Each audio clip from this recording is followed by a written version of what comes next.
Time for your game time decisions for Ohio State's season opener against Indiana at Memorial Stadium. We are obviously not at Memorial Stadium as we record this, but we'll be at Memorial Stadium when that game takes place on Saturday. Buckeyes trying to open the season 1-0 and start marching towards another playoff berth if they can. I'm going to go first. These are sort of the finer details of what's going to decide this game and what's going to really impact the outcome of this game, strategic things.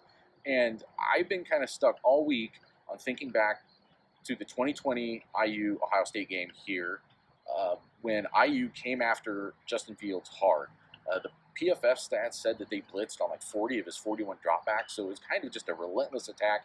They were bringing him from various angles and depths. It was coming out of the secondary, just trying to put too many numbers on Ohio State's offensive front and create problems that way. And guess what? It worked. They sacked him 5 times. He threw 3 picks. He looked a little bit just rattled and lost out there at times. It was arguably like the worst game of his Ohio State career, either that or that Northwestern Big Ten championship game where he was a little bit banged up. So I'm wondering if IU is going to come out and do the same thing again. They didn't come after C.J. Stroud quite the same way, because I think you can't, because he was a different kind of quarterback and you'd make him pay for it. I think for both Kyle McCord and Devin Brown, and for a largely unproven offensive line, and probably the most unproven opening day offensive line Ohio State has had since a hot minute, since I've been here, and that goes back to 2019.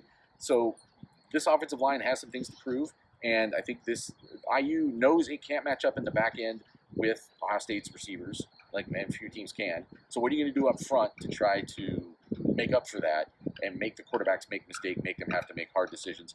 I'm expecting Indiana to at least try to come out and make things especially difficult on that front, be especially aggressive, and make this offensive line and the quarterbacks read it, avoid it, figure it out. Steven, what is your game time decision? You took offense based off of Indiana's defense. I'm just going to go Ohio State defense based off of Indiana's offense.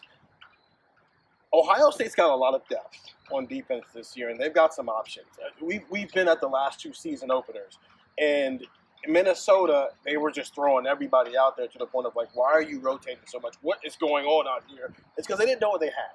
They had a bunch of new guys and they're trying to figure it out. And then last year, they didn't do anything. They just kind of stuck outside of pulling Josh Proctor because of that first play. They just stuck with the top 11 guys for the entire game against Notre Dame. Different environment, top 5 matchup, so understandable.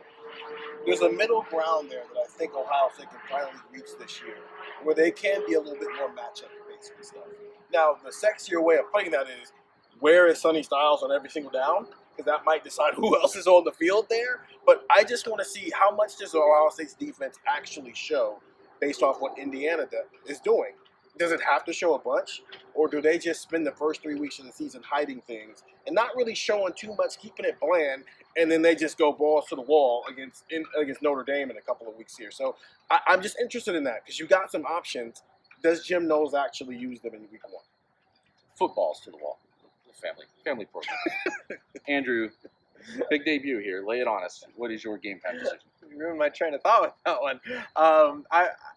I'm curious what the running back rotation looks like and what their usage looks like, more importantly, too. TreVeyon Henderson said this just, half hour ago, or whatever it was.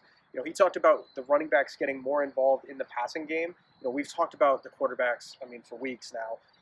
But is that something that you want to get the running backs involved in, just in the passing game to help your quarterback settle in? How do you want to use TreVeyon Henderson? Do you want to have him? Steven said earlier. Don't give it away. Well, make them watch the video. So watch the video, but Steven said something about the number of carries that TreVeyon Henderson. There'll be a link. There'll be a link, yeah. Steven said something about the number of carries that TreVeyon Henderson can get. So does he get, X amount of carries? Do you rely on him heavily? I know we've discussed, hey, it's Indiana. It's the beginning part of the year. Do you split this up a little bit more? Do you play Mayan Williams? Do you play Chip Trayanum? Do you play Dallin Hayden?